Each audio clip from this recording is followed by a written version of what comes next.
It's the 4th of August and welcome to the minor semi-final of the Newstead Brewing Hospital Challenge Cup for 2019. We are coming to you live from Ballymore, the home of Queensland Rugby, for this do-or-die clash between East and the University of Queensland. The major semi-final is over, and unlike that picnic, there are no straight lines to the grand final nor second chances to be found here. This season has been long and one of the most competitive of recent memories, but after 134 days, one of these sides will hang up the boots for 2019. The others will fan the flame into an inferno as they head into next week's preliminary final against Jeeps, so it's all to play for this afternoon. So sit back and enjoy Queensland Rugby's comprehensive coverage of Premier Grade with this and all other final matches streamed live and free via redsrugby.com.au. My name is Martin Lippiett, and joining me in commentary today is former UQ prop and Island International Tom Court and East stalwart Dom Fuller. Gentlemen, good afternoon. Afternoon. Hey Marty, good to be here. Well, we're here, gentlemen. We're going to start with you, Tommy. We're going to dial it back to the middle of the season. UQ looked a long shot playing finals rugby this year. What do you put the stellar late season charge to the top four down to? Yeah, I think if you'd have spoken to me halfway through the season, it would have been fairly grim. But I think, look, they've had a consistency with the guys in the team. They've built that cohesion in the team, and I think they've just gotten back to what uni are good at and just playing good basic rugby, focusing on what they need to do out there and just really playing through the phases, getting the ball in their hands, really attacking. I think obviously the set piece has sort of settled down a lot and has been getting better towards the end of the season. And also that injection of the guys coming back in with a few injuries, a few of the guys from the Reds, a few of the guys from the under-20s as well. Well, one guy that gets a tick in both of those categories, Tate McDermott, Queensland Reds player, obviously 8 to 9 weeks out with the high ankle sprain that Mick Keenan said he was a bit confused about, but they eventually got it diagnosed right. He's back. You played with him last year in the finals campaign. What is he going to bring to the team off the bench today? Look, the energy that Tate will bring, especially late in the game, should really boost, I think, the uni boys, especially if some of them have been out there for a while and are starting to flag energy-wise. Obviously, with the Reds this year, he's really had a breakthrough season, was stringing a lot of games together and was looking really promising, I think, even as a bit of a rough outside shot for the World Cup. But obviously, the injuries had him out for a little while. This is his first game back, so obviously we'll see how he goes. But if it's anything like what he offered last year, it'd be great to have him there. And Dom, it's been a rollercoaster year for the Tigers. The injuries were just massive, and the player turnover also. How much motivation is there for the club to go one better than 2018 and go all the way? Yeah, absolutely, Marty. Look, there's motivation at the beginning of pre-season. The teams have one goal, and that's to make the finals and be there at the end and raise the Hospital Cup. So I guess the way the season's played out, that motivation's increased, and they want to show that, look, the guys, the cattle that they've got on the ground are still, can still do that. And we talk about the big, strong cattle of the team. The strength for the Tigers this year, it's been the forward pack. With inclusions like Liam Wright, do you think that's where the advantage will lie for the Tigers today on the field? Yeah, absolutely. The front row in particular, they've been standouts the whole season, and the experience of someone like Liam Wright coming back from a professional setup with the Reds, that can only add value to an already strong pack. Well, he's a very big club man, and both of you are respectively big club men. And finally, this is the last set of finals we're going to have here at Ballymore in its current form before the refurbishment. What are some of your favourite memories, just quickly, of the venue, if this is the last time we're here for finals? Yeah, look, I was never fortunate enough to play a final series for East at Ballymore, but I definitely made the most of it in the crowd. I think it was the 012 year, the first sort of premiership that was around my era. Look, that was a big weekend, and a lot of mates played in that team, and lots of celebrations were had afterwards when we beat Brothers that year. It was fantastic. Obviously, I've been 0 from 2 in the finals here at Ballymore, so it's probably not the best memories. And so it's probably good you're up here this time. Yeah, I think there were quite a few mornings there in pre-season running laps, I think, which out in the heat would probably did me good in the long run, but I probably didn't enjoy either. But look, it's quite a memorable place to play, and I mean, for Queensland Rugby, this is the pinnacle. So hopefully the boys really enjoy being out there today, and they can do one better than maybe I did in a couple of finals. As always, a special mention to the sponsors who support club and grassroots rugby. East major sponsor, Cromwell Property Group, and UQ's major sponsor, Billcorp. We're going to rock it straight through and look at these team lists. Dom, please run us through the Tigers. Yeah, strapping on number 1, we start with Braden Schiller. Oh, hold on, Dom. I think we're actually going to start with UQ, okay. Funnily enough. Go, Cordy. No problems. We've got Sam and Tom, the Mellor brothers there, obviously 1 and 2. They've been there most of the season and really solid. SJ Tamala's come back in and really shown himself in the set piece and scrum over the last few weeks. Fergus Lillicrap has really pushed through this year and shown his grit to hang on in there in the second row, partnering up with Harry Hawkins. Harry's been impressive in the few showings he's had of late with uni. Obviously, Adam Korchik, Pat Murray and Sam Wallace there have been fair regulars in the back row and really impressive. Yoss and James in 9 and 10, Sammy Edwards and Cliffy Setu on the wings with TJ Siakasini and Brad Twidell back into the centres today, and obviously Jock Campbell steering things from the back. And we look at the bench, Cameron Flavel, Pat Fapulia, Joss Nasser, Ben Paxton Hall, James Wood, Tate McDermott, Kai Oates and Lachlan Sperling. Obviously coached by Mick Heenan, and we're going to jump across to the Tigers now. Dom, take us through them. Rightio. Number 1, Braden Schiller. Number 2, Carter Ozane. 3, Reese Van Neck. Number 4, Philly Siravatu. Number 5, Fred Furtrell. 6, Liam Wright. 7, the stalwart Tom Milosevic. 8, Siru Uru. Number 9, the young Phoenix Hunt. He'll really benefit from his second year at Premiership Rugby, even though he's a young player. Number 10, the league convert, Reece Jacks. 11, Riley Cooper. Number 12, Tavita Oahavisi. Number 13, another rugby league convert, Landon Hayes. 14, Max Baker. And 15, Dylan Takiato. And we look at the reserves lining up for the Tigers. Aaron Sorodimi, Sam Richards, Joan Tico, late inclusion, Pukatoa Garland, Henry Olsen, Eli Peels, Lockie Kirk, and Liam Matanga. They're lining up for the Tigers. And we see them there, Tom Milosevic out in front. Let's have a look at the players to watch, gentlemen, as they're coming out. We'll start with the Tigers, Dom, with you. Seru Uru. Yeah, look, Seri, he cemented himself as one of the best recruits in 2019 after an incredible first season of Premier Rugby. Real versatile Fijian forward, been a mainstay of the Tigers forward pack. He's got some real hard running, great offload game, as most Fijians do, and his set-piece expertise, he's making him one of the Premiership's premier back rowers. I think his stats are just amazing. He's made 201 tackles for the season, 45 lineouts, beats most defenders, first contact, and with 62, made 211 carries and 30 offloads. There you go. Mate, it's quite the rap sheet, isn't it? It is, yeah. And we'll jump across. Jock Campbell there, Cordy, bringing it up for the back. Yeah, look, he's been in good form since he's come back to Uni Boys this year. Obviously, he had a real breakthrough season with the Reds, won Rookie of the Year, and he's brought that form back to Uni. He obviously early in this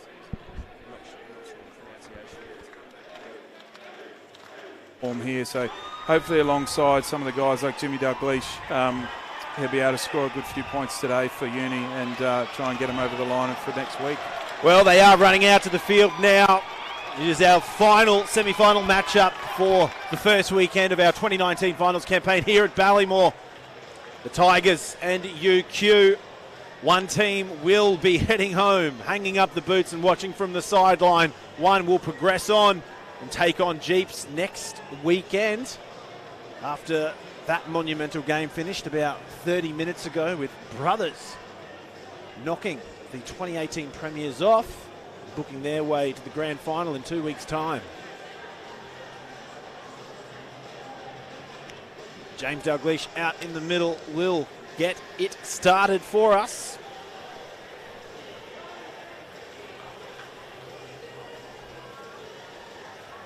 A lot of hype leading into this match. It's been a very close season. 17s up until a few weeks ago being in contention for finals. It's been a long time since we've seen such even competition across all of the 9 teams that participate. And it comes to this.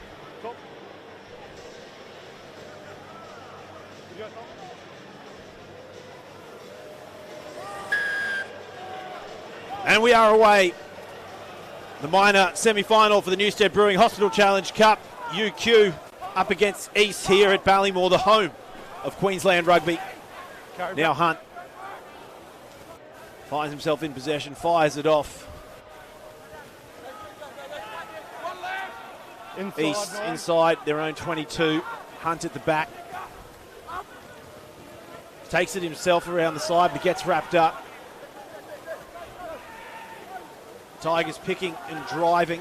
No, 7. Outside. Now outside 20, Udu goes himself, gets it around the corner to Futrell, who's brought down by Van Eden. Now Udu goes again, second touch, as many plays. Now to the right.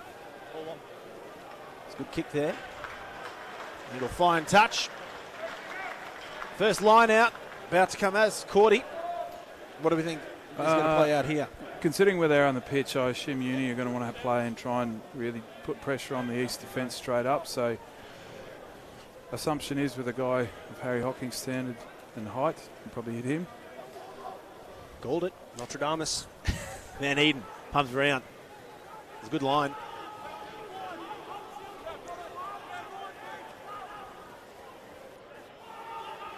There's Sia Cassini, the premier ball runners in the competition. Campbell slips past one tackle, drives his way up through the second and third. Van Eden. Leave now. Leave now. Leave. Second hand on. Lee and Wright already being a nuisance at the breakdown. Van Eden pumps it out to the left. Dalglish goes himself.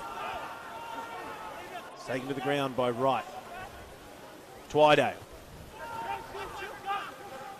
Edwards lingering out on the left wing. They'll work it that way. Here's Hawkins with a long fen. Gets the offload through to Tamala. Loose ball cleaned up by Mellor. Thomas, that is. Now Maury. Hit well by Van Neck. No hands, Luke. Picked up by Rue. Loose ball on the side, but he's going to be blown up. They'll bring it back. Come out legally, but you're offside, It's a pretty good composure there with the Uni, I'd say. They built the phases nicely. Didn't look to force any pass, just sort of feeling each other out, I think, by the looks. Well, Seru Uru, it's 3 minutes in, and that man's already had 2 or 3 carries, and he seems to be very involved at breakdown time. Yeah, well, I guess, there was a play before, it looked like he carried it in, took it to ground, and then picked it back up at the back of the ruck again. So he's pulling a few magic tricks, I think, but he looks dangerous already. Second line out of the match. They walk in. They hit Maury at the back, driving maul. It's with Tamala. Sam Mellor will pass back to his brother, Tom. Now they start the march. Wright trying to get his hands through to the back. Loose ball. Here's Sia Cassini. Goes hard. And Arvisi keeps going through. Sia Cassini held up. And that's a big matchup for today in the centres, Dom. TJ Sia Cassini up against Tavita Arvisi. Yeah, good strong carry there across the line. Look, for mine, I thought he might have got that down, but the referee not quite in the best position to see there. Came around late. It's a bit Nick Berry-esque, isn't it? Getting down on all the haunches, give yourself the best angle. Sliding in, yeah. Been working on his flexibility or a few slight Pilates lessons. I won't say he's as good as the great man, because Nick Berry just comes sliding in from all angles to get there. It's amazing to watch. Depending with Nick Berry's hair and how he looks as well. First scrum, Cordy, here we go.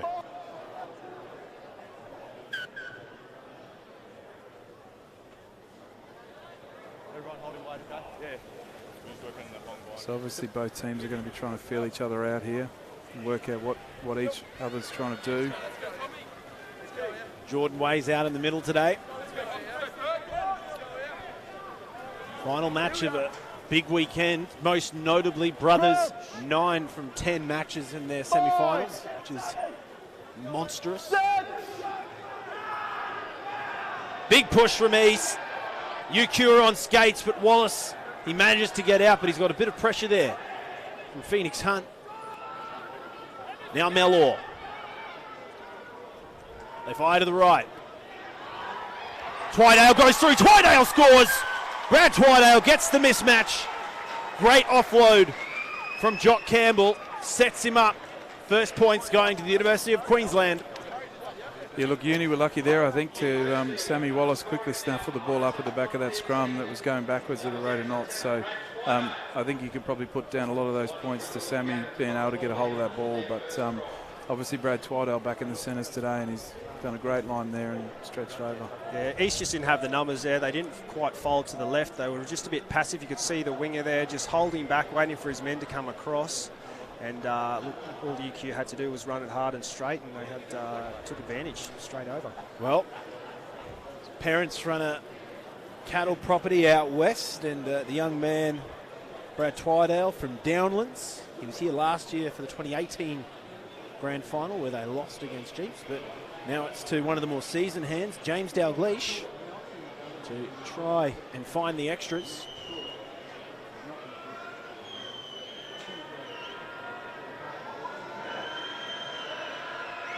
Dalgleish, 23 out, 16 in, pushes it to the right. It'll be unsuccessful. University of Queensland in the lead, 5 points to nil over East in our Newstead Brewing Hospital Challenge Cup minor semi-final.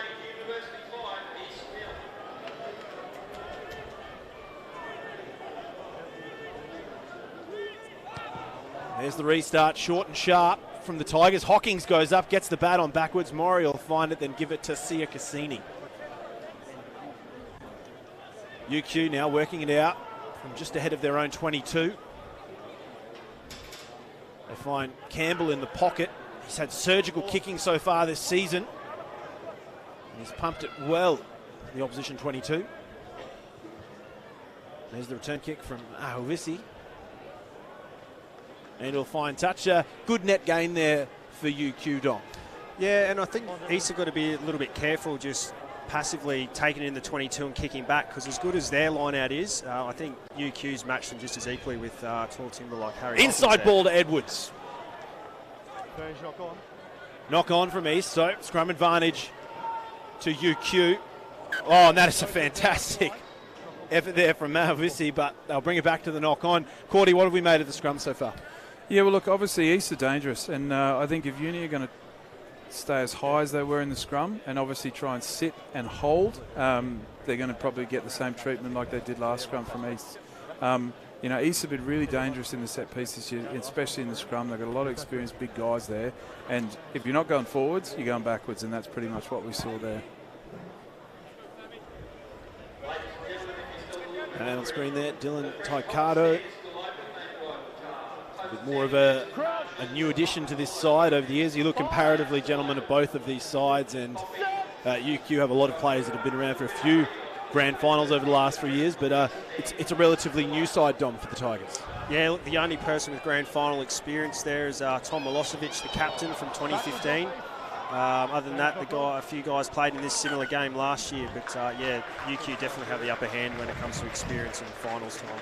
But it's not always about how many you've got in the side. We've seen you've just got to get yourself here, isn't it? And then you've just got to try and play your best rugby on the day. That's pretty much it. Yeah, I think obviously they're both still sort of a little bit edgy. You see a few nerves out there, but you know, like I said, Uni have a lot of experience. Considering how old the team is, the average age isn't that high, but there's been a lot of guys that have played in a lot of finals there already. So it probably went down a few years after you left court. I think I propped it up by a bit. I see what you did there. I see what you did there. Propped it up. You sly dog. I'm here all day. Scrum time. Hunt throws it in. Good height. East putting that nudge on. There's the advantage. Now, they've got it. They work it up through the middle, through Ahavisi. Now to the right. Here we go. Pulling away. This is good from the Tigers. Milosevic goes one-on-one with Campbell. Now they fire it to the right. Whoa, and that's a big shot from Schiller. Hammers Twydale on the way through. Out the back. This looks good. Taikato's go. He gets the offload once more. They were looking for the once more to return in, but UQ have cleaned it up with Pat Maury. Now they centre it. Twydale, charge down. It's been scooped up by Campbell, who is eventually brought to the ground, but that might have been lost forward, and it was, so it'll be an East scrum. First attacking set piece in UQ territory. Yeah, look, I think a lot of that play came off the back of a really dominant scrum for East as well, so it really has an impact not only on the mindset of the players, but guys are sitting down, guys are tired, and that dominant scrum is giving East the front foot ball where they can really attack and really start trying to slice through the line, which they were showing quite dangerous runners there. So this will give them another opportunity down on the uni line, or at least on the 22. So it'd be interesting to see if they just try and keep it in or whether they want to play. Twidale for mine, just a little bit casual getting that kick away, sort of eyes up. You could see him looking for space, and that gave the opportunity for East to charge down.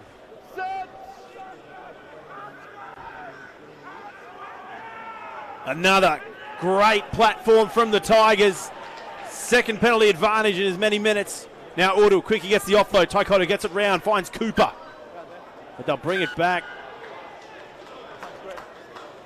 We're only 11 minutes in, and that's back-to-back scrum penalties for the Tigers. It's looking fairly ominous early on. Uni are going to have to try and turn around their technique, or at least try and do something scrum-wise if they want to try and combat this dominant pack from East. Reece Jacks, St Lawrence's graduate, alongside Tom Milosevic and Sam Richards. Coincidentally, Milosevic and Richards, both same graduating year from St Lawrence's. But Reece Jacks, his first time back at Ballymore in 12 years. After a stint in league. Now they go to the back. Udu, great hands. Here's the driving maul. It's at the back. Furitrul gets it through that time. He'll take it 6 metres out. No 7, leave it. No release. Udu's there. He goes himself. He's got Seravatu with him.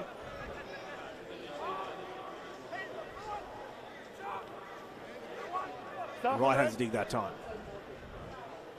Picking and driving are the Tigers. There's the 5 metre line.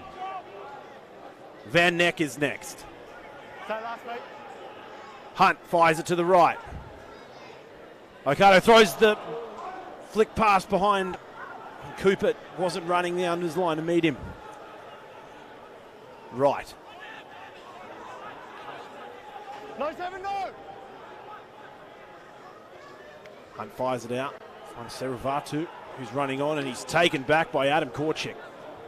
Now Hunt fires it out. Jacks once more. Ahauvissi. Law, loose ball spits out. Scooped up well by Campbell. Campbell's running through. Campbell's got space. Jock Campbell, the Reds Rookie of the Year. He is pulling away. He's got experience in this neighbourhood, and he's getting over. That's a great try to Jock Campbell. Oh, well, look, errors really costing East there. They turned it over on the wing, but they recovered, then got it back centre field, and again an offload, trying to flick past, not playing finals football, and a quick turnover with a team as stacked as Uni, quality players like Jock Campbell. They're going to make you pay, and will pay from long range. Well, the boy who is formerly an Inverell Highlander for his junior club down in country New South Wales sure has come a long way. And he's gone about 90 metres there, Tom Court. He's done very well. I think I was going to say, if you didn't watch the major semi this afternoon, you would have said that finals are normally won on the basics and set piece and defence. But obviously there was a lot of points scored earlier. But I mean, with this, both teams, like I said, they're still trying to sort of push passes a bit. There's still a few nerves.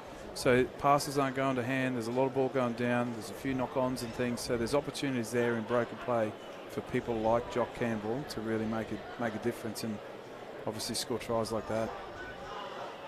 Now James Dalgleish, man who was present, won 2014 and 2017 grand finals. He's been here before, he's looking for 2. And he finds it this time. So University of Queensland extend the lead 12 points to 0. Here at Ballymore, the home of Queensland Rugby, for a Newstead Brewing Hospital Challenge Cup minor semi-final. It's do or die.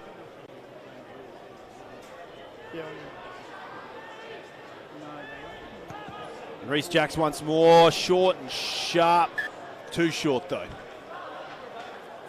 Yeah, that's a costly error for kickoff. Look, only 12-0 down. East will still be confident. They were playing some good football there. They would have liked a good kickoff, get some good territory. Not going 10 off a restart. That's it's not good enough come semi-final time. Moses, a bit of a coach killer for him, I'd say. Oh, absolutely. Look, they just, whenever you get points scored against you, your mindset, you just need to reset, get a good restart and start again. And yeah, that's not the way to do it. The way East have been scrumming, though, you don't think it's possibly a tactical thing with they can get it back for a scrum? And hey, it's like fouling Shaquille O'Neal because they knew he was terrible at free throws. Crouch. We're back to the middle.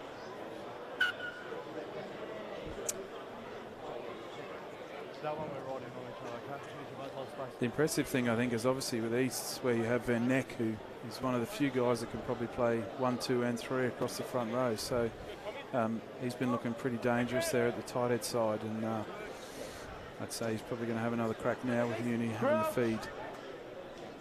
5, 6. Yeah, break it down for us there, Cordy.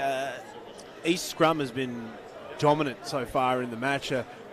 What individual and what movement do you think has been mostly responsible? Well, so you can see a reaction here from Uni where obviously East have had the dominant scrum, so Uni on their ball are trying to get more of an engagement so they can get dominance on the engagement and try and get their whole scrum moving forward and take away that impetus from East. If East hold, which they have in previous scrums, it's been nice and settled. They've been able to generate a lot of force from a stationary position and really get Uni going backwards. So Uni are obviously trying to go against that, try and stop them getting shunted backwards and really get a bit of forward momentum. And SJ Tamala here, he looks like he's getting a bit of grass burn on his face, Cordy. But the funny thing about SJ Tamala is he only started scrummaging, I think, a year ago, September. Yeah, last year was his first year at prop. He only started rugby the year before. Last year was his first year at prop. Came right through the grades to...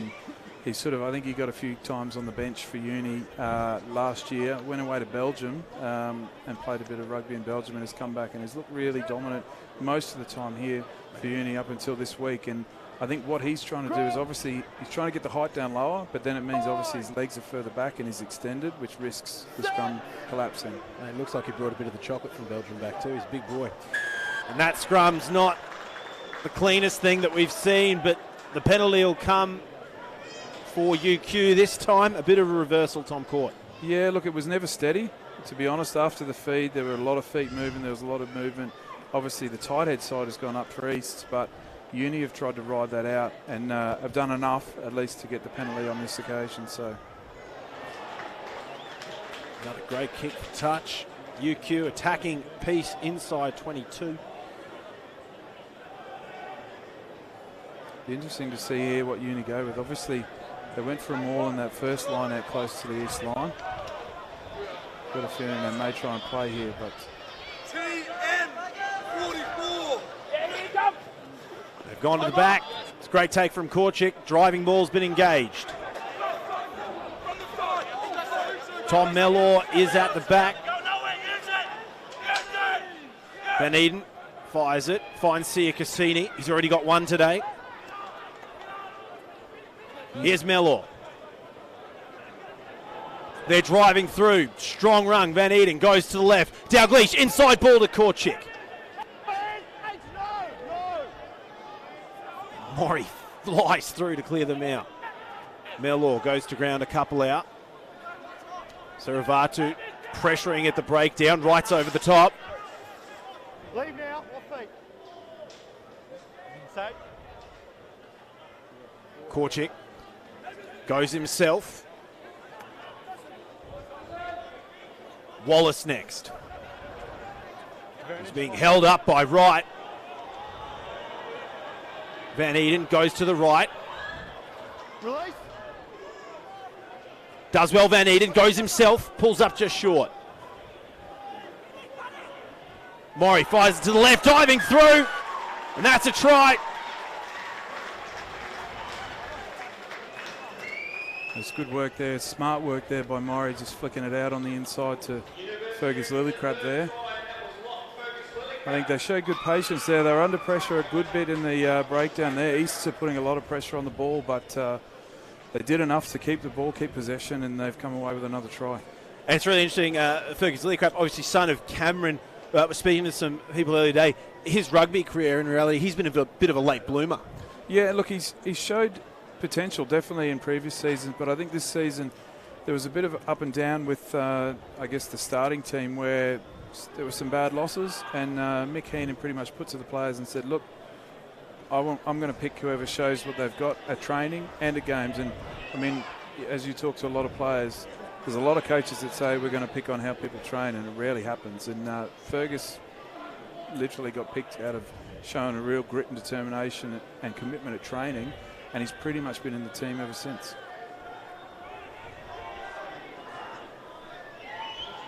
Now Dalgleish, he hunts. He's got his sights trained now. That's conversion successful. University of Queensland in the lead, 19 points to 0 over East here. Yeah, well, it's danger time now for East. They really got to be the next to hit back on the scoreboard. If they keep giving UQ an opportunity to move upfield and basically put phases back to back like they have done in the last couple of attacking sets, they're going to be finding themselves. Jack's that time. He makes sure it goes 10. It goes down to about the 22. And Twydale was attempting to kick for touch, but he didn't find it. Now, the Tigers, ball in hand, inside their own 40. Milosevic, great offload to Alvisi. Hunt goes to the right. Out the back, he finds Hayes. Hayes this season has been without his inside matching partner in Matt Gordon, who had a bad injury early in the season, Dom, and he's now Europe bound. But he wasn't the only one that we saw had injuries this year for East. Yeah, look, injuries right across the board, so backs, forwards. Look, there's probably Frampton as well as one of the big name players. Look at Frampton's so versatile, a great 10, a great fullback.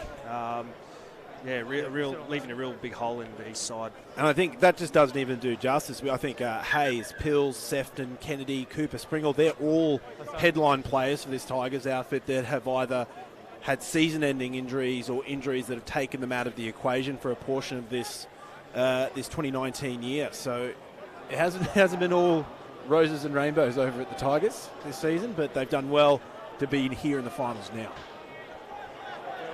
Sloppy line out there from the Tigers, put Phoenix Hunt under a lot of pressure, and as we see a turnover now, UQ on the attack.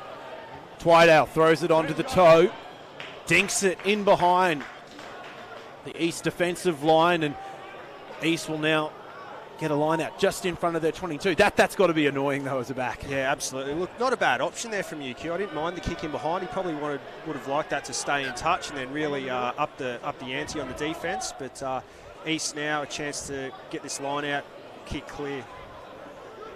And as we said, obviously Van Neck, they're playing tight head for the scrums, but he's thrown into the line out as well. Great take up high from Seravatu out the back. A driving maul, no less, from the Tigers. Van Neck joins the equation. Hunts at the back. Throws the box kick in. Foot races on. Coming in off the left is Baker. Coming on is also Jacks. But it'll be the young man, Fred Futrell, Churchy graduate, his first year out. He played his senior rugby over 3 years for Churchy, so an impressive 18-year-old. Yeah, coming straight into Premier grade as a school leaver, it's tough. It's very tough. Well, he's bigger than half of them too. It's funny where you see, obviously, another example, Harry Hawkins, where they're young guys that have this massive frame, but I think sometimes the bigger guys coming out of high school where they don't realise what they can actually do with their body. And I think this season especially you've seen Harry Hawkins where he started to realise how much bigger he is and what potential he has with when he's got ball in hand and also just putting himself about the park. Well, the former Bowen Mud Crab, Harry Hawkins, at 21 he's already notched up 23 caps for the St George Queensland Reds. That's no mean feat. Exactly. That's a career for some people, and he's only 21. So you'd like to think in the next few years he'll probably push on into the national team too. Fine. Set. Talk about national team. Liam Wright here on the left-hand side was made available for today's match. There were rumblings that Taniela Tupou might have been available for Brothers in the match before. They didn't need him. No, well, it looks like the East scrum's doing all right. They've sort of backpedaled a little bit there. Probably trying to make advantage of Uni, bringing the height down and trying to attack on the hit. But in any case, they've got the penalty. Pushed on down into Uni territory. Now Van Neck will grab the ball. They're just outside UQ's 22 now. They hit the front and Futrell takes it very well.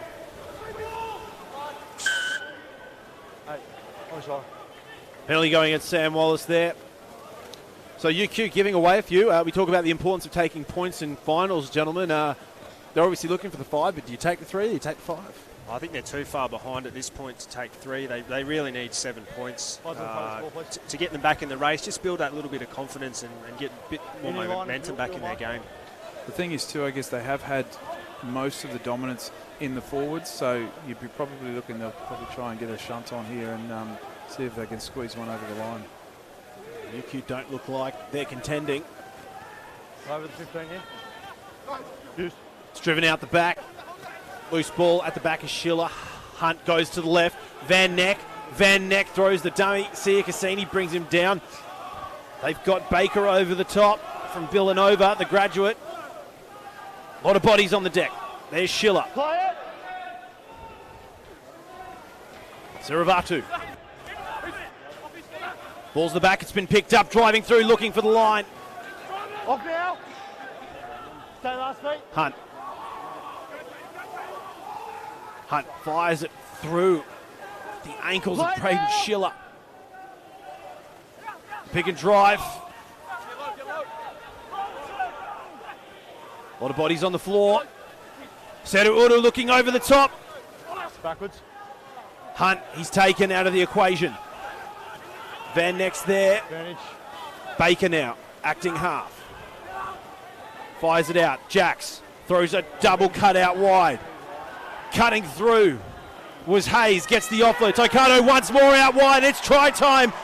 Going through Riley Cooper on the right-hand wing. So East, with the penalty advantage, get through and pick up 5 on the opposite side of the field. Yeah, once again, a really good platform there set up by their forwards. Rucking, mauling, nice and close to the line. I thought they were going to get over there. Phoenix Hunt got caught. Luckily, they were able to recover. Reece Jacks finally called for the ball and got it wide. Saw the space out there. Some handiwork there. Half a line break by Landon Hayes. Here you go, take it to the ground. Got a pop away. Dylan Takato, really good support there. Off to the winger, 14 in Max Baker and over in the corner. Yeah, like I think the ill discipline there from Uni is sort of starting to show through. They've obviously given away a few penalties, and Easts are getting a little bit of momentum, moving up the pitch with some of that, some of the penalties they've given away, and the pressure's sort of mounted up enough that they've been able to get over the line. Now Dylan Taikato hunting for the extras. The setting sun here at Ballymore. Strikes. He's gone to the right. Conversion unsuccessful. So the Tigers trailing now 5 points to 19 here in the 29th minute of play of our Newstead Brewing Hospital Challenge Cup minor semi-final between East Tigers and University of Queensland. And back to the middle for the restart. Dalgleish goes high. Hawkins is coming through. Aerial contest has ended up with SJ Tamala regathering. They're moving quick. Sia Cassini spins around Seru Uru and bumps off Van Neck. Oh, and the switch play did not pan out, and Twydale's knocked that one on. It's a perfect example there of where Harry Hawkins can really make a difference. You know, he's shown a bit of that form in previous games, but he's really, really dangerous there.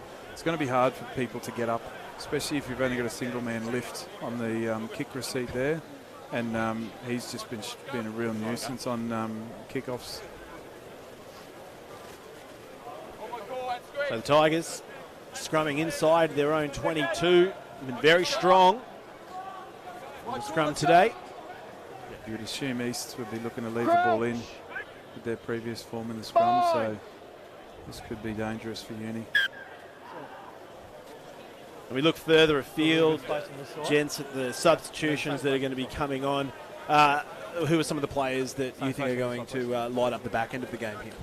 Well, I think obviously from Uni's point of view, Pat Fapulio and Josh Nash on the bench, the two props, loose head and tight head, could make a difference at the tail end, especially if Uni continue to be under pressure in the scrum. Obviously, Tate McDermott's a big boost for him as well, along with Kai Oates.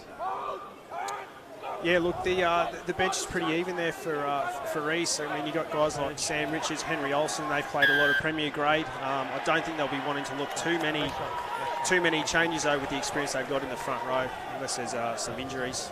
It's good to see Eli Pill's back in the match as well. He had a stellar start to the beginning of the season, but then hindered by a few little injuries over the middle of the season. But he's back. Good kicking game from Eli Pills. Yeah, absolutely. No, he'll fill a hole if needed there. And Reece Jacks had his first starting debut last week against Brothers. There's a good kick for touch there. Now, just inside halfway, Van Neck will throw it in.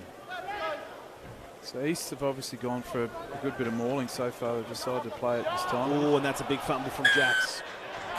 Knock on. I think Reece Jacks saw big old Harry Hockings coming for him, and I'd be concerned. Probably have a lot of people having a similar reaction. Well done, Judge.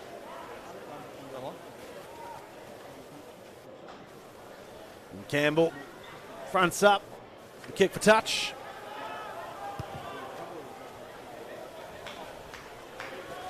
Hammers through, so UQ once again inside 22, looking to attack. And we talk about the game that just was, gentlemen. It was high octane stuff there between Jeeps and Brothers. Looking further afield, the winner of this match taking on Jeeps next week. Yeah, look, you've seen a little bit more nerves because obviously Brothers Jeeps, they're going to have a second bite, whoever loses, whereas this game, it's all or nothing. So I think you can see both teams are a little bit more nerves on show, and they can see there's probably a bit more on the line. So this driving maul has splintered and it pivots across now to the middle of the field and is with Maury. Hockings at the back. You can see the difference there too with East, where they're tending to get down a lot lower in defence on their own try line. They're all on 3-point stands. Quick really. tap there from Wallace. Wallace squares up, but Uru jams him back. Now they go to left. There's Mellor. Loose ball, been lost. Now a scrum for the Tigers, 5 metres out. They hold on. That's a big moment there from Tavita Ahavisi. yeah, look, Tom touched on it. East body height have been really good around that around the ruck. I think they could still be a little bit more offensive in their defence and come off the line a little bit stronger because they're letting.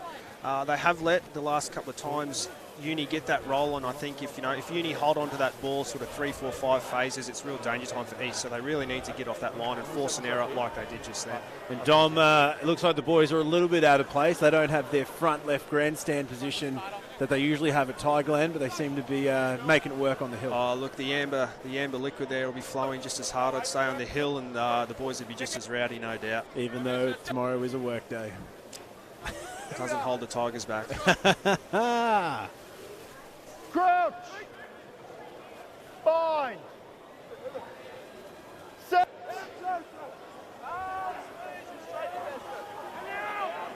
Big scrum from the Tigers. They're etching forward, but both sides standing up in the middle. Big competition up front, Tom Court. Yeah, look, it's probably what we've expected it to be. Uni were really trying to sort of bring some of their previous scrum form into this game, and East have obviously moved very solid. Okay. You can see the hookers both popping up there, where it's probably a bit of one-on-one, man-on-man in the middle there, where each guy's trying to take his own man and see what he can do with him, and you see both the hookers pop up there, so they're obviously trying to have a crack at each other as well as the props. Bind. Set. And that one falls in on Tamala's side. So Braden Schiller getting the work done here on the near side. I think that's where you see as well, obviously the dominance that East have had in previous scrums is coming through. Now that scrum there, you actually see the loose head for East actually folds and lets the scrum go down. So realistically, Uni are actually going forward there, but I think that previous dominance they've had in previous scrums has led referee to decide that if the scrum stays up, East's probably going to be okay. So therefore, he's allocated blame, let's say, to the university team. The dark arts. All comes back to the dark arts, Tom Court. Yeah, so Obviously, Schiller there has taken a pretty close, tight bind as well, so he's not going to be able to hold it up a lot if it's going to be on its way down. So he's probably just going to let it go and hope for the best with the calls. Line out time, Van Neck grabs it, he's going to look. Futrell at the front, takes it clean. Driving maul from the Tigers. That's once. It's been picked up and they've splintered, they're moving away with it. No! Stay last feet. Hunt All on. onto the boot. Baker's underneath it. We'll have to let the touchy make a call on who that came off. Scrum on. Oh, sorry. Line it.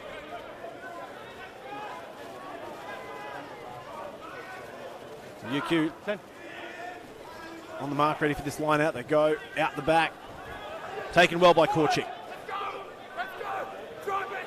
Driving maul and wonderful technique there from the Tigers have stopped them dead in their tracks. It's at the back with Tom Mellor. Gives it to Van Eden, who takes it to the skies. Goes straight up and out on the full. Big moment here for the Tigers. Yeah, look, it's fine that they get in a little bit of field position now, creeping up slowly. I think I've got a feeling there's a bit of disconnect there. I really like to see Reece Jacks get his hands on the ball, call the ball a little bit earlier. I know the Tigers' game is based around their forwards, but I think there is opportunity out wide. Jacks throws it. Vissi takes to the line. He's been good at inside centre today. Now to the right. There's Wright. Futrell over the top. No hands, 9. Thank you. Backdoor electric feet there from Taikato as he goes through. All available. Hunt singles them to go to the left. Now Van Neck. Korchik shoots out of the line and gets him down with a bit of assistance from Mel. And now the students have piled in hard and fast. Here's Sedu on the right wing. Dinks it on by with the right foot. It's a run on. Swooping round, he's in his own goal. UQ putting the pressure on. It was a good run there from Landon Hayes. That's fine. No hands, we'll block.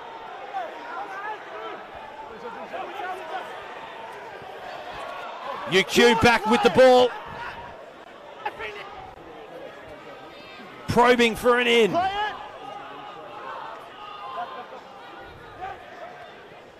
Wallace, Dalgleish, Campbell, out to Edwards, Edward, space for days, Sam Edwards over left corner.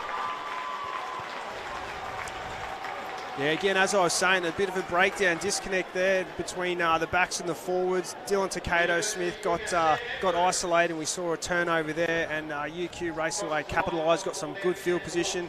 Landon Hayes cleaned it up, but then they turned it over again, and East just couldn't hold them out.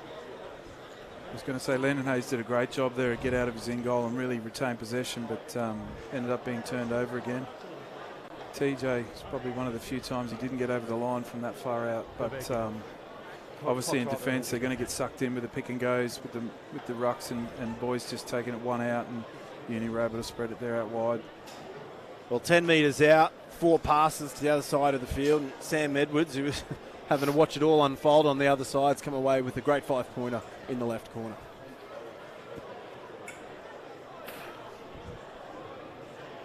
Now Dalgleish. It's 2 from 3 so far this evening.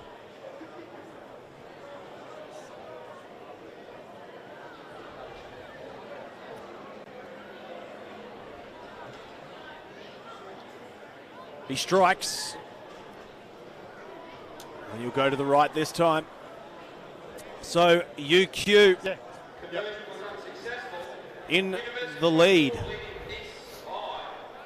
24 points to 5 over the Tigers here at Ballymore as we get very close to half-time. Jacks now. The restart just in front of the 22. Hawkins doesn't have to leave the ground to take that one. The students with a great first half performance. They're going to try wear this clock down. Open up one. I suspect just get to half-time as soon as possible. There's Twydale punching it through, looking for touch, but all he'll find, Taikato out the back. Taikato goes over. Left-hand side, Jacks. Oh, what are they doing? It was always somebody else's ball, and then UQ have swooped through and cleaned it up. Here's Korchik with Wallace dragging him along for the ride, right, trying to slow them down. Now they look to the left. Oh, another loose pass. Sia Cassini now, fends one, gets the offload to Hawkins, who gives it to Edwards. Edwards goes straight into traffic, and Van Neck's the one that crunches him to the floor.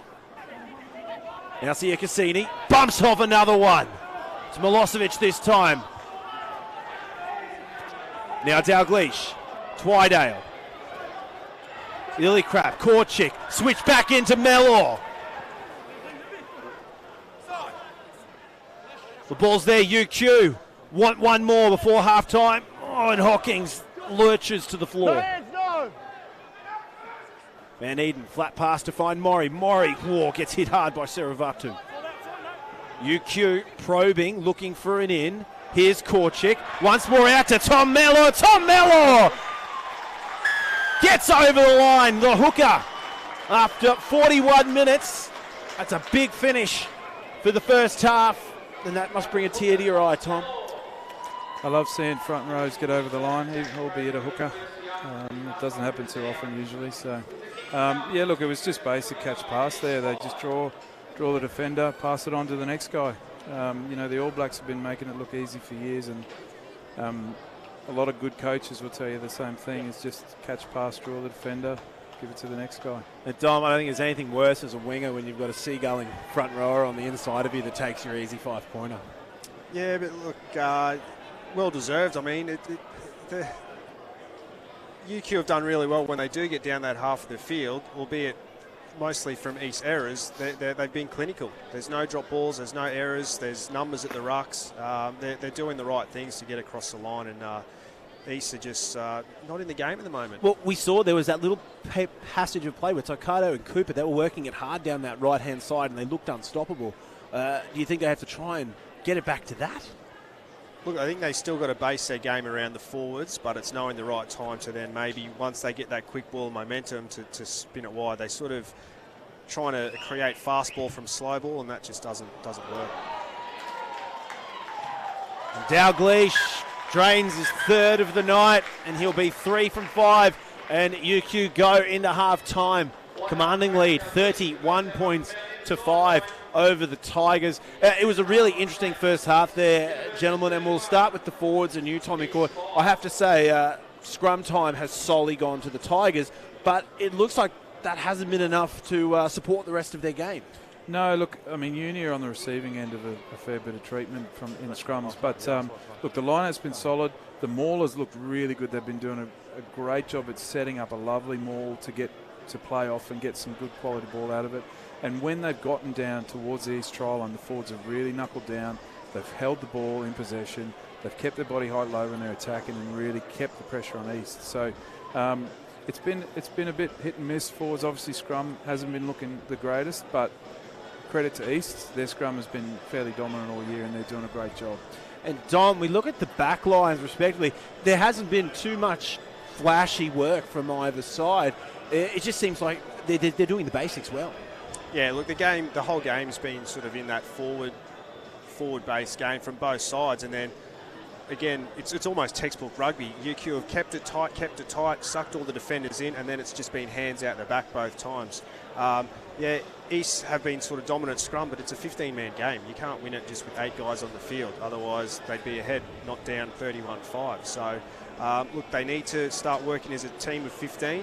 I think that starts in defence as well. They need someone really coming out of the line, whacking a few blokes. As I've said earlier in the broadcast, they've been a little bit passive there, and get those errors out of their game, because 2 of these tries from UQ have been opportunistic field gains from East errors. So let's take it just down to the UQ camp now. Cordy McKeenan, he's a very visual guy when he's doing his halftime, his speeches. What do you think the message is going to be for the back 40 minutes? Probably much of the same, other than obviously keep possession, do the basics well, get our scrum right, and just keep playing down an East end. You know, there's been a few smart tactical kicks from guys like Jock Campbell and Brad Twydale to put the pressure back onto East. East are the one chasings now, so they're the ones under pressure. University are out in front, so they just need to try and defend that lead and keep squeezing the pressure on East. And John, we saw Benny Moen, obviously not available to play this week, but he's in there. He's running the water for the Tigers. What are the Tigers going to be talking about at half-time? They've got to close this gap if they want to keep their 2019 season alive. Yeah, look, well, it's got to be error-free football. They've got to be really clinical from here. They've got a lot of ground to make up. They can do it, don't get me wrong, but it's got to be error-free and 100% good football played. Ball in hand, forwards hitting the rucks, recycling the ball, and passes out in front from the backs, making those line gains. When we do get a line break, we saw one earlier from Tom Milosevic, there was no support. We need someone up his backside and hitting that rucks, getting the offload and just recycling the ball. Staying patient, but being but having urgency as well. Well, it is half-time here. We are a few minutes away from getting started. We're going to take a short break. We'll be back with the second half in just a second. Don't go anywhere.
And we are back here, ladies and gentlemen, second half of our Newstead Brewing Hospital Challenge Cup minor semi-final between East and the University of Queensland, coming at you live from Ballymore, the home of Queensland Rugby. UQ out in the lead, 31 points to 5 over the Tigers. My name is Martin Lippiett, and joining me, commentary, is East stalwart Dom Fuller and UQ and former Island Pop Tom Court. Welcome, gentlemen. It's good to be back. Second half. Well, we'll quickly touch on the first half. It's, as the score says, been quite a one-sided affair. Which is strange because you look at a lot of the match, East have been able to retain the ball. They've been dominant up front in the forwards. They just haven't been able to finish in a few silly areas. Back to the middle now. Reece Jacks for the restart. Second half underway. Newstead Brewing Hospital Challenge Cup minor semi-final here at Ballymore, the home of Queensland Rugby. And the Tigers, they're up against the ropes here. 26-point deficit after 40 minutes.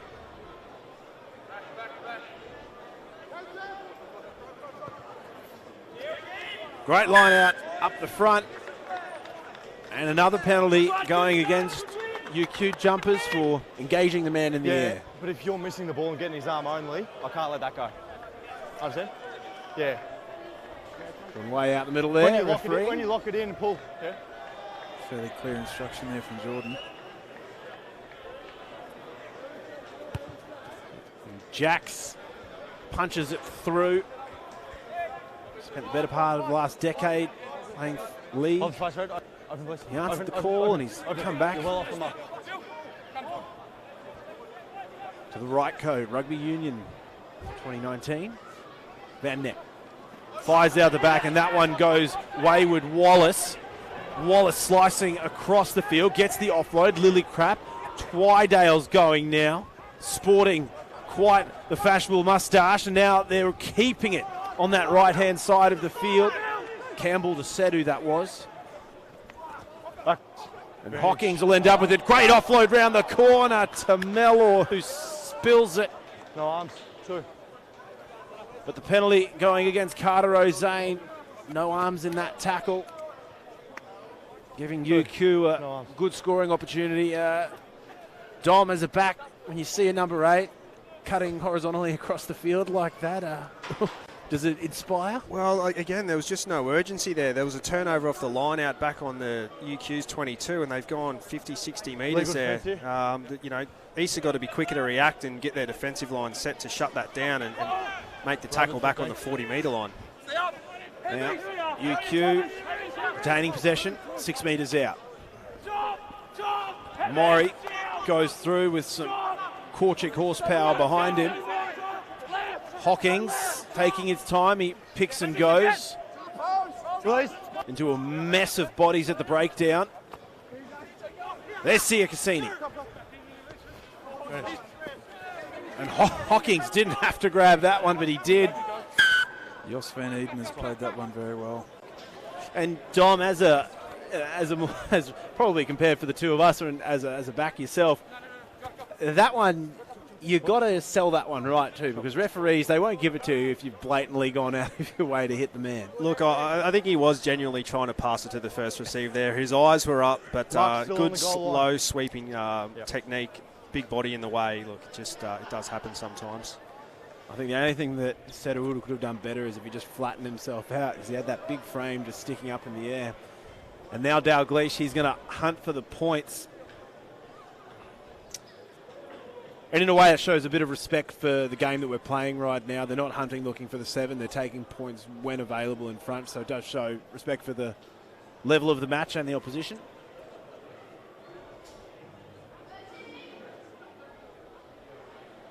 Now Dalgleish just off to the right of the posts.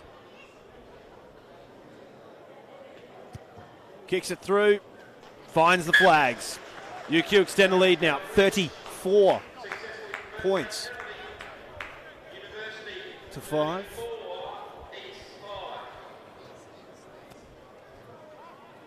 So East returning back to the halfway line. Got to find a way. Starting to be a bit of a common theme in the game, isn't it? The restart for Jacks has gone out on the full. Re-kick, scrum or line it. Scrum. And when we, Dom, what are the options here? The restarts for Jacks, they're not getting to the mark so far this match. Is there someone else within the East team that you think that could maybe take up the kicking duties, the restart duties? Look, I think they're better off just kicking long. The short kicks are going straight to Harry Hawkins, who you're not going to out-jump. So I think they're better off going long, pin UQ either down in UQ's half or UQ kick, and then East get the ball back line-out time. So I think they're just optioning the short kicks, just probably not quite the right one at this point. Well, and we look at what's coming off the men, so we know that Eli Pills has got the restart ability. So I dare say we could be seeing him come off the bench and maybe slot in to that number 10 role. He could maybe energise the back line, but UQ now getting a push on in the scrum. Campbell, he's gotten out the 65-degree lob wedge for that one, and that's straight up and down. That chip there by Jock Campbell. Yeah, look, University did well there. They really brought the height down on the scrum, which I think really disadvantaged East. And East weren't expecting it, and they kept their feet, kept chasing through, which kept the pressure on. And East obviously just caught unawares there. But now Campbell, he'll kick for touch. Strikes it well.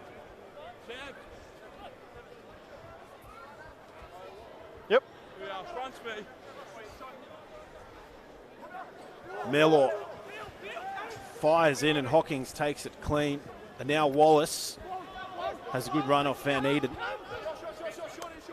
Sia Cassini.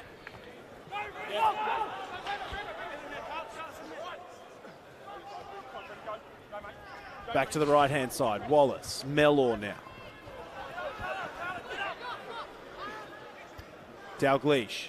Short ball to Maury, who's met by hard traffic. Now Dalglish. Sia Cassini. Loose ball picked up by Van Neck. Van Neck's down. Hunt. Use it. Kicks for touch from the back of the breakdown. Does very well.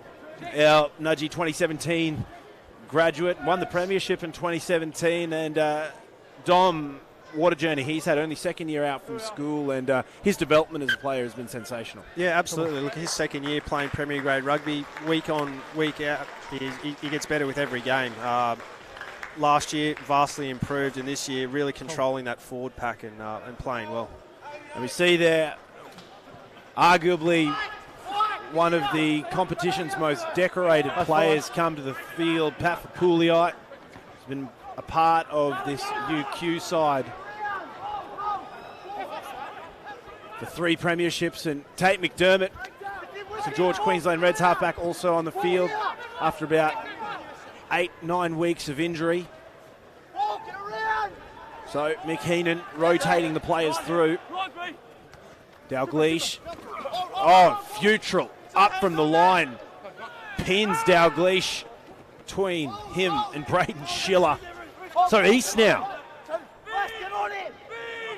McDermott goes to the left. Here's Maury. Rights over the top of that. He's looking for it. And You've got to roll out of there. penalty going Section's fine. against Tavita Ahovisi. That's what he said. He said Liam Wright. What's here?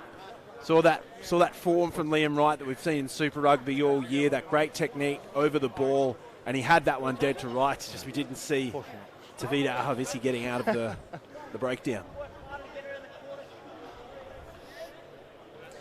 I think you know, already see the pace of Uni's game pick up as McDermott's come onto the field. You can really hear him barking through the microphone there, organising the forwards, organising the backs. I think it's danger signs for East if they don't contain his game. A couple of tactical rotations here, just under 50 minutes. And Dalglish, 50% tonight. He's 3 from 6.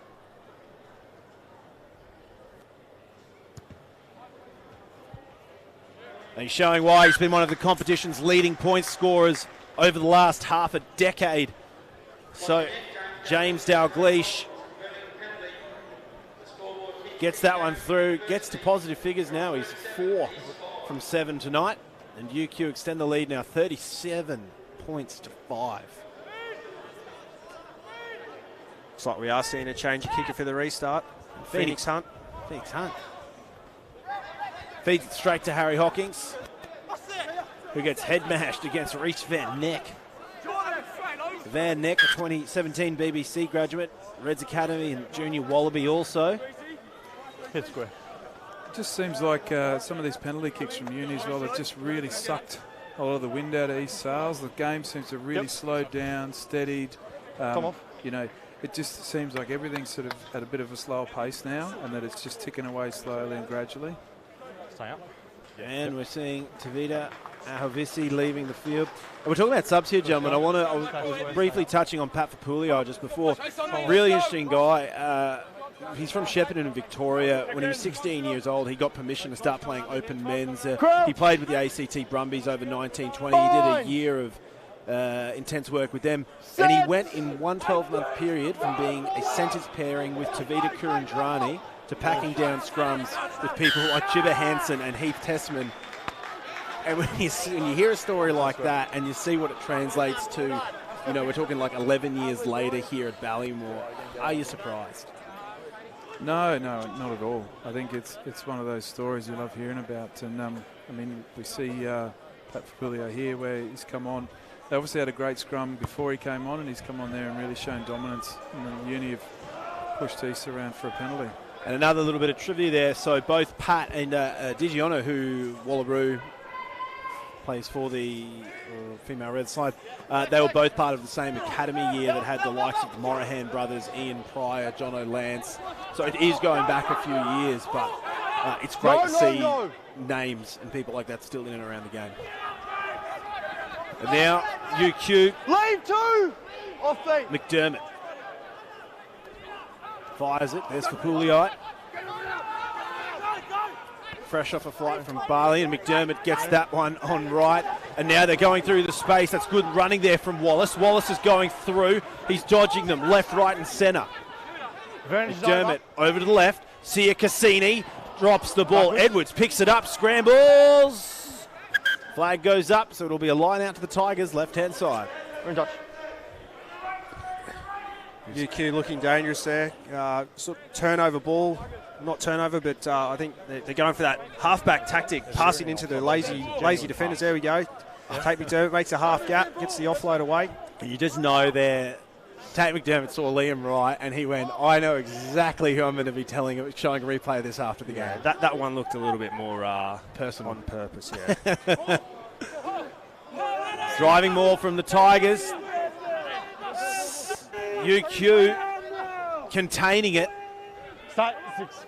No, you're They break it. Oh, and Hayes gets hit hard by Wallace and Dalgleish. Loose ball out the back. Phoenix Hunt has been taken back in. So we're just seeing an immense wall of pressure coming from UQ now, gents. East have really got to try and turn this around, I would say, in the next 5 minutes. Yeah, look, the body language of both teams is chalk and cheese. There's real urgency there from UQ. A lot of hands on hips from East. Ball spilling out. No one really wanted to dive on it, clean it up. East are really going to have to dig deep here if they want to turn this game around. We've got also a substitution there, it looks like, in the number 22 jersey there. Looks like Lockie Kirk just taken to the field. Crouch. Bind. Set. And the scrum dominance. Scales have switched over to UQ. And now Tate McDermott's flicking a handbag at Tom Milosevic out in the middle. Yeah, it looks like Reece Van Nek's having a bit of trouble trying to contain Pat Fapulii out there now. And after all the scrums we've seen earlier in the game, Uni are choosing to go for another scrum. And Reece Van Nek, he's definitely an up-and-coming talent to the game, but I think he's gotten probably one of the worst matches that he can have in, like, oh, it's probably got 1,000. The thing is as well, 1,000 matches under his. He also a man that played for the Samoa in the Pacific Cup back in 2014 as well. Right. I think the big thing is too with Reece Van Nek, because he's so young, and because he plays a number of positions, he's probably struggled. We've seen a bit of a change now in the front row, but it's tough to be a specialist in all three. You might be able to cover three, but to actually combat all three positions at a decent level is going to be a big ask. Advantage to the students now. Ball's in the back. McDermott fires it through to Sia Cassini, who gets an offload to Twydale. Twydale once more. But they'll bring it back. Yeah, I hear what you're saying there, Court. Jack of all trades and master of none. And they've sort of mixed it up, I think, the last scrum of the front row, but you know, I guess Tided, the reason why they get paid so much in the top leagues is because it's one of those things you can or you can't do. But it makes or breaks scrums. Totally, and I think you see this is a perfect example. 5 metre scrums, teams under pressure. Team needs their scrum to function to be able to get back in the game and get points. And, you know, if you can't hold a scrum and you can't, then, you know, it's going to cost your team big time. Now, I think we might be seeing some substitutions here for the Tigers, and it looks like Eli Pills has jumped onto the field, replacing Phoenix Hunt. Eli Pills, Nudgee College, 2014, former Noosa Dolphin. And he's back after some time down at Shute in Southern Districts. Crouch. Ball. Lines. Set it Uru. He was immense in the opening 5-10 minutes of the game. But East really lacking possession here. Yeah, and I guess it's an age-old story. Without the ball, they're not going to make much difference to the scoreline. So they just need to try and knuckle down here, hold out, and get the ball back in their hands and really put pressure back on University. Nothing better than getting into the second half of the game and getting repeat scrums on your own 5-metre line outside your try line. It's definitely got a bit cooler too. I know we're up high in the McLean stand right now, but you definitely felt the mercury drop, and they're playing a little bit later than a lot of them are used to. Loose ball at the back. McDermott has missed that one, and it looks like Liam Pills nearly takes Jordan Way's noggin off. Wow. And as you can see, East have obviously barred up there. They've really attacked University, and they had a decent scrum there, but Uni have been lucky enough to hold on to it for another scrum.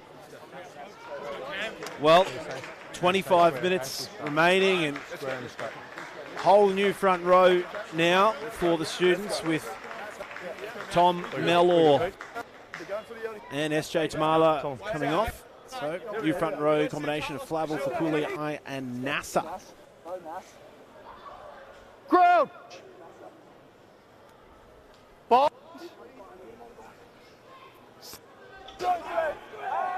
McDermott throws it in. UQ getting the push on. Wallace at the back, juggles it. Tate's had enough. Goes himself. Throws the dummy. Uru read it like a book. Pick and drive. They'll bring it back. McDermott thought he saw that line. Yeah, it's a team infringement at the moment. Big frame of Seta Uru came through and shut it down. And it's like we're watching a different team here now in the scrums. The dominance that East had in that first half has really been turned around on its head. So I think obviously East knuckled down the previous scrum to attack and defend their line, but it's going to have to be a consistent effort. They're going to have to do it again here. And we'll look a bit further afield here. Compared to the scrumming that we saw in the match before, Cordy, how do you think both of these sides would be faring? Look, I think there's definitely much more of a competition at scrum time here. The scrums in the GPS Brothers game were a lot higher. It seems like when you say higher, you mean height off the ground. So the backs of the props in the front row is a lot higher from the ground. Don't go head on head, okay? The other thing is too, it seems like there's a lot more at stake in this scrum. It seems like the Brothers GPS scrums, it was a bit more of just a way to get the ball in and play. Whereas this one, they're really having a go. It seems like they're just trying to get dominance purely for scrum dominance. Jordan Way out in the middle. He's mediating these scrums. There have been a few. UQ trying to get the push on. Advantage. Wallace gets it to McDermott. Triple cutout, finds Jock Campbell, and the boy from Inverell gets across for his second. Well, it was only a matter of time, wasn't it? I think we were going to see points come one way or another. It would have been another scrum penalty there. The advantage was out, but the numbers just got sucked in again from East, and Tate McDermott's thrown a bit of a Hail Mary over the top, but it's found a man, and Jock Campbell just strolls through untouched. Well, he beat Max Baker. I don't understand what you're saying, though. There needs to be some reward for some legal dominance, okay? So I'll look after that. And we can hear the conversation James Dalgleish is having with Jordan Way, and I guess you can't really be trying to ask for someone to go to the bin if you're scoring tries out wide off an advantageous scrum. And if you look at that scrum, take it away from all the other scrums in the match, that one in itself was a pretty even scrum. Both teams had really dug their studs in. They were nice and low, and they were holding on. So it had gone to ground. To be fair, University had been given the penalty, but there wasn't a lot of give and take on either side. James Dalgleish will line up for his 8th attempt at conversion tonight. Strikes it through, sneaks it in on the left-hand side. That will be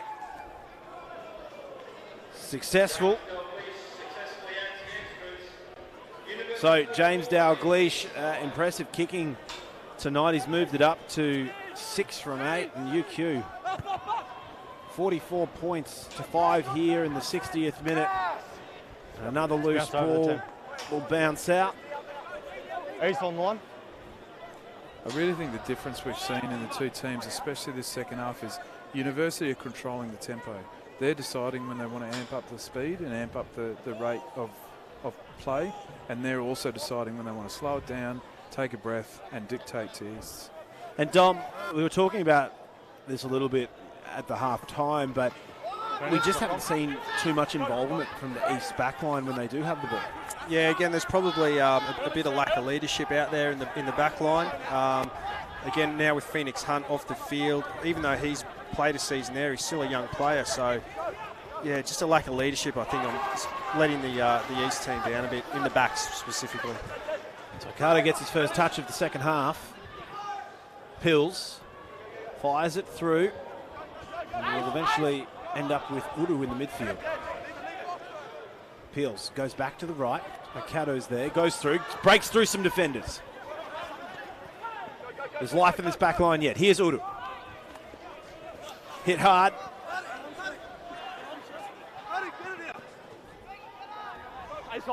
Pills fires it out. Great passing there from Lockie Kirk. Acting as the second playmaker, opening up the field.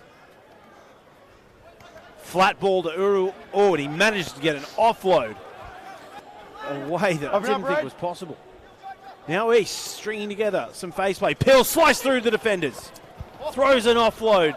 It's loose. It's on the toe. And it'll be picked up by Campbell, who runs away from traffic. Throws it onto the right-hand boot. And he'll find Baker inside the 22. Send it up. Wow, that is a nasty step there from Dylan Taikato. It's been lost forward. And we had a moment there, Dom. We were seeing a bit of life being breathed into this East back line by the twin playmaker. Look at that. Yeah, I liked Eli Pills there. Just there wasn't much on, so got some quick ball, and that's what you got to do as a halfback. You just got to go, and you're hoping that your players react and come with you. They didn't. He did offload, but again, a turnover. UQ kicked, and there was just no urgency from East to get back there and help. Dylan Taikato was just dancing around, just a little bit of no man's land, no options. And, well, it's good to see Lockie Kirk. Lockie Kirk, former terrestrial. Apparently, he's one of 3 brothers that were all halfbacks, but he's on the field now, and it looks like he's taking up a bit of a second playmaker role, and we're seeing him distributing a little bit of ball there. Yeah, well, look, I mean, they need to throw it around, don't they? They need to try something when they got the ball in their hand. Calculated risks to try and chase that deficit down. 17 and a half minutes remaining, and now they've got a penalty advantage off the back of the scrum. So the Tigers now. The arm wrestle continues. Breathing some life into their second half. I think you just see there with East, they obviously just bear down, and the University team start moving their feet a little bit. Height comes up, and East keep marching forward. And we're starting to see a little bit of urgency too, boys, with the Tigers. They know time's not on their side. They've got 17 minutes. They really need to make something happen. And we're seeing a couple of substitutions there. Looks like Ben Paxton Hall coming onto the field for UQ alongside James Wood. And then also Liam Matanga going on there for the Tigers as well.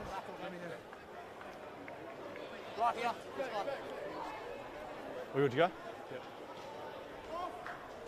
Come on.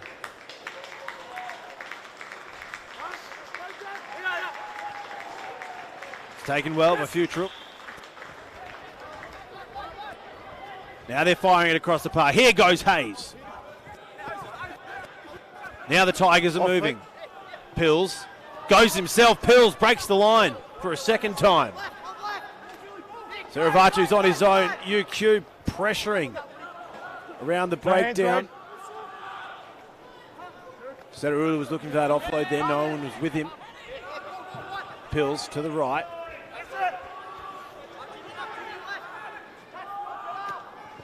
Saravatu one-on-one against Wallace. And Wallace, a sensational turnover. McDermott sees something out the back. We're inside here. Now, kick for exit. And you can see with both scrum halves there, both substitution scrum halves have come on and really up the pace in attack when they've got the ball.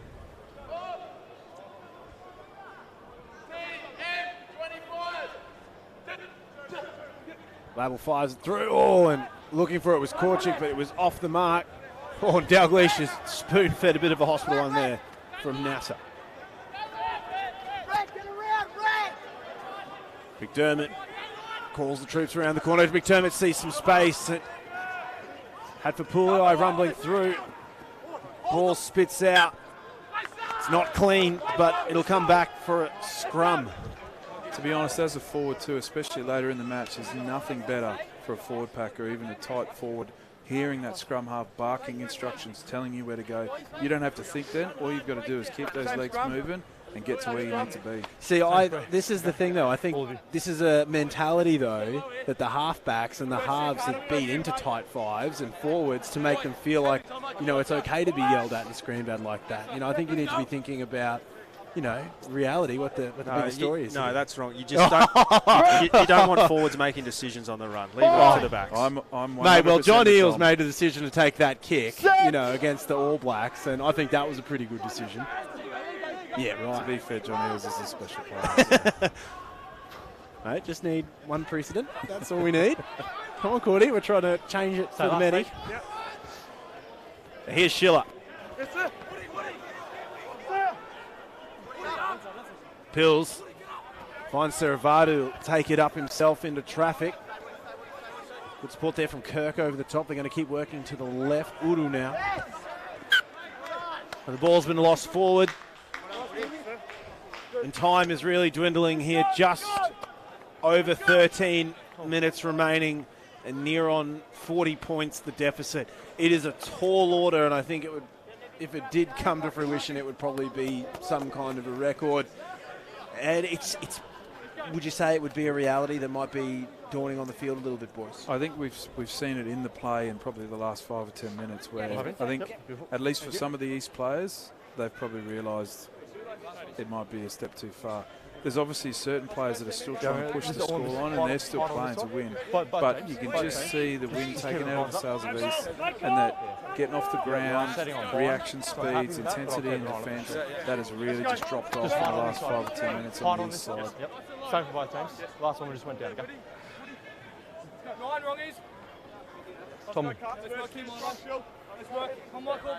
So a big season for the Tigers. Crouch! Fighting through numerous injuries within the side. They've strung together a sensational season that booked themselves a ticket here for the finals. They were here this time last year and sensationally bested South before losing to Jeeps in the preliminary final. But it looks like this year the students have done a bit of a number on them.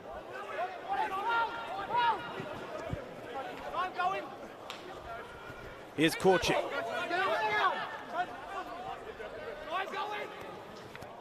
Loose ball off the ankles there. Leave it. And that looked like Josh Nasser might have just dropped it on purpose. I think he's come on late, so he probably wants a couple more sprints. Yeah, with all the replacements now, that continuity's just gone out of the game a little bit, hasn't it? Lots of errors creeping in for both sides. Yeah, I think Josh Nass is quite a talented player, and for a prop, he is quite good with the ball in hand. I think he's probably just had a look up at the defence there, seeing the boys coming out at him, and lost sight of the ball for a second or two. And obviously, Josh Nasser, he's one of the numerous players that we've seen throughout QPR, gentlemen, that have played in the under-20s, that successful under-20s crop that was sent across to Argentina this year. I'd really like to get your opinions on the game that those boys would have played in the under-20s versus what they'd experience here when they come and play back in Premier Grade. It's up to you, Don. Look, yeah, it's tough. Like I actually had that with my playing career. I was away for 20s, and you miss that sort of pre-season and the bonding with the teams. Just let the play run out here. Some good metres gained by the East team. Tigers now on the charge. Pills, short ball to neutral. They've got advantage. Pills fires it out. Loose ball, loose carry from Schiller. But they've got the penalty advantage. The Tigers. 20. Offside. Might be down, but they're certainly not out, and they're going to fight this one through to the 80th minute. Pills puts it out for touch. Attacking line out to come. Eyes on front here, Pete. Just going back to what those 20 guys bring back, they do bring back that professionalism, the work ethic, and the drive to get results. So they normally do slot in really well to the teams.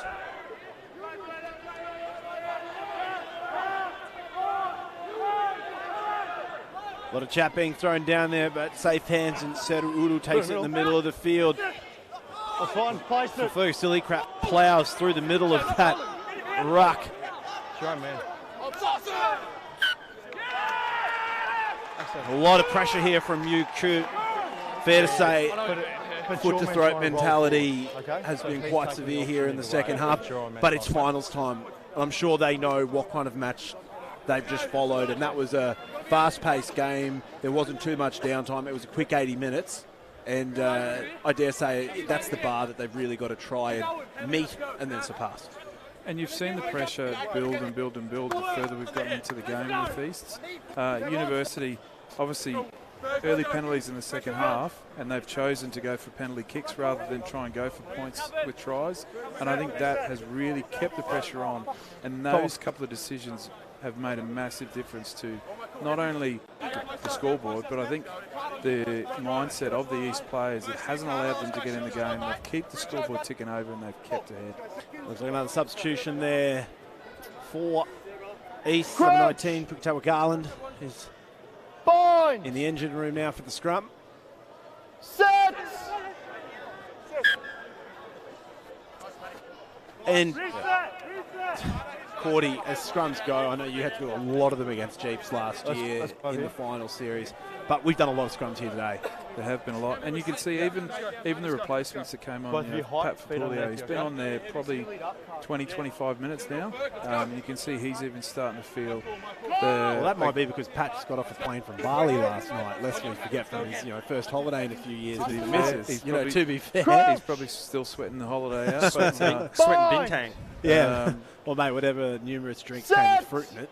You can see boys just getting tired and a bit lazy on the engagement here.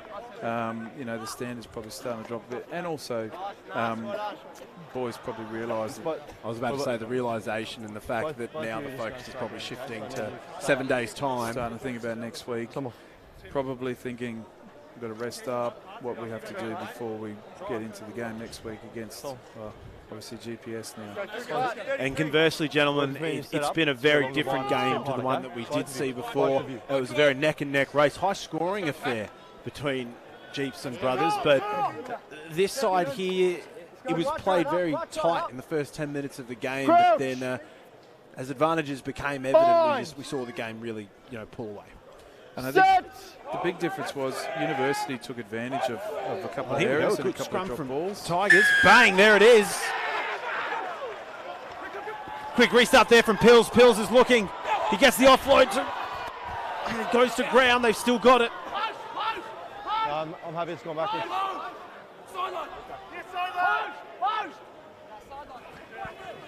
East grinding their way in. They're 3 metres out. Futrell now.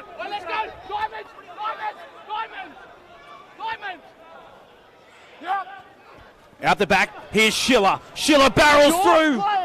He's just short. And it'll be held up. So East, despite the scoreline, they're valiantly throwing everything they have at it. It epitomises the commitment and the passion of all players in this competition. And Eli Pills, hasn't he just been an electric element to come onto this game? It's a shame we didn't see him sooner.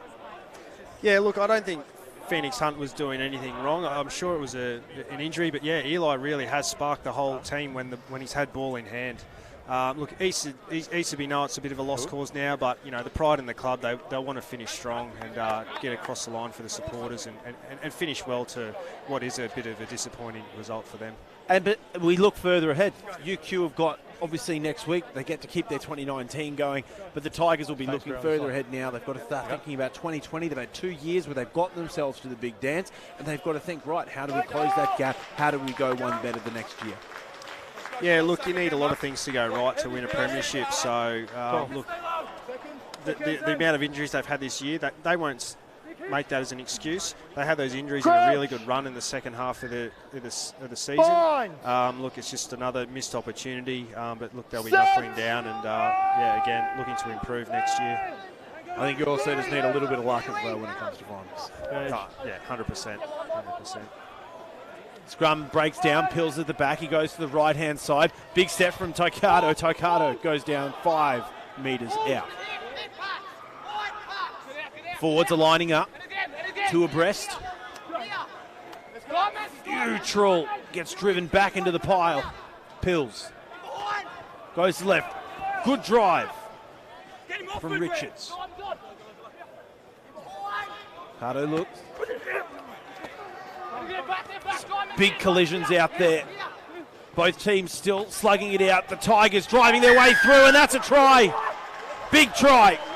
Going through to the new man, Puktawa Garland. So the Tigers get their first points of the second half with a conversion to come.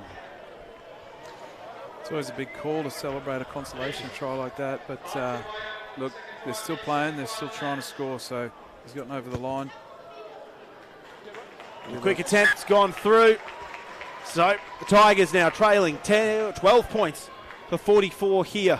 And a great try and big human there in Puktawa Garland. He's a late inclusion to the team after Tyrell Barker was injured, but great body language from the young man. He's gotten through. Scoreline isn't great, but it's good to see that intent. Look, as a reserve coming off, it doesn't matter how long you're on for or what the score is. You want to make an impact when you come on. So look, he's done well, got in the right place, hit the line hard, and is rewarded with the try.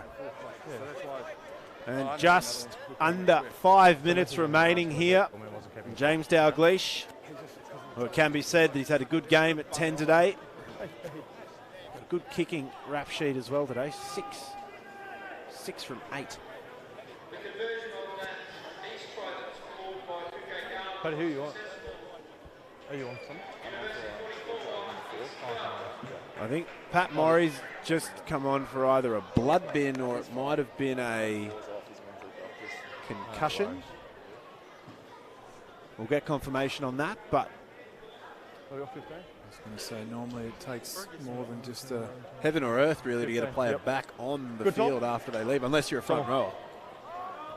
I pray to God Pat's not packing down in the front row. The ball's been cleaned up there. Tigers in possession.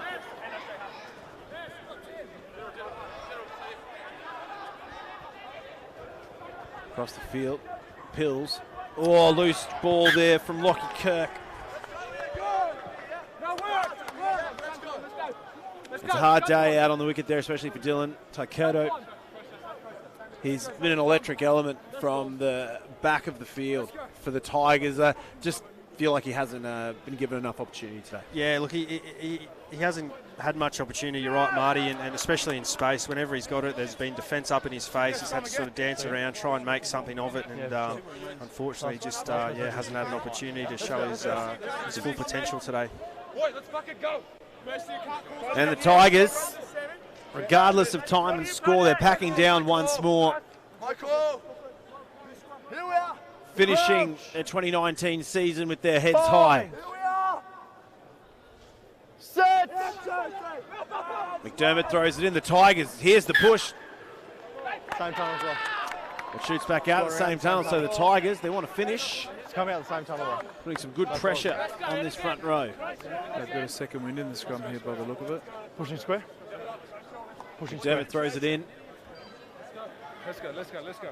University very high and quite passive there in the scrum and the engagement, so they're obviously taking the pressure from East and moving backwards. Let's go. Quick, wait. Hold that weight, boys. Let's go, Paddy. Crouch. Sam Richards is on there at hooker. Set. Pack it down once more. Ball's out the back. McDermott pulls it out. Pills. Sandbags McDermott at the back with a boot to the ball. That actually shows if a bit more awareness from the back row for University, where they could actually be making a bit of a wider target and prevent Pills actually getting to the scrum half there. McDermott. It'll end up with Sia Cassini. His ankles wrapped up by Milosevic, and there's the knock on. Tigers back in possession. Pills goes himself. Pills splits the defensive line once again before McDermott shuts him down. No love lost there. Scrum half on scrum half. Getting him back for that little scrum kick. Pills, he's looking for that option, but there just wasn't one there. Advantage over for the knock on. It's through the middle. UQ driving their way over. Loose ball's been picked up by Garland.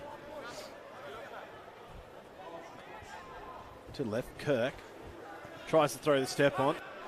Oh, TJ Sia Cassini took his time to get down to that one. Pills kicks it downtown, and long and behold, Sam Edwards, he's been here the whole time.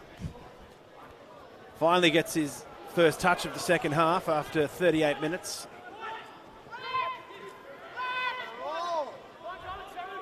James Dalglish is in there, supporting at the breakdown. Now here's Paxton Hall. So Coyotes is also on in the number 22 jersey. Oh, loose ball. Wallace, Dalglish, Sia Cassini. Oh, yeah, I believe so. Score. Lost forward. He's brought down there. Final minute 20 here. The UQ have booked their spot in next week's preliminary final against Jeeps, who narrowly went down to Brothers this afternoon. Once again next week, all of our Newstead Brewing Hospital Challenge Cup finals action will be coming at you live and free via redsrugby.com.au. Make sure you do tune in to all of the social media accounts during the week for all of our wonderful related content and information regarding finals. And the winner of next week will go on to face Brothers, who have had a sensational opening weekend, I believe going 9 from 10. Bind. All of their matches today. Set. Brethren will be here in force next week as well.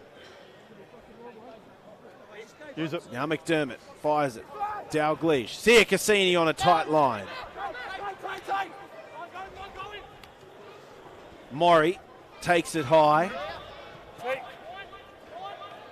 Continuity from the students building. Leave now.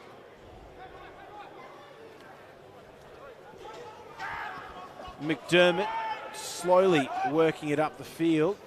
Offload is pretty good to Nasser, who goes 6 metres out. 3 seconds remaining. Wallace steps away from Uru, showing some of that sevens pedigree. No hands! Many phases have been strung together. The pick and go from Wallace! And it'll be cleaned up by Sia Cassini on the way through for a fantastic last try. And unfortunately, that will be the final nail in this coffin. And what an offload there from Wallace to Sia Cassini. And UQ, gentlemen, it has to be said, UQ was a dominating performance this evening.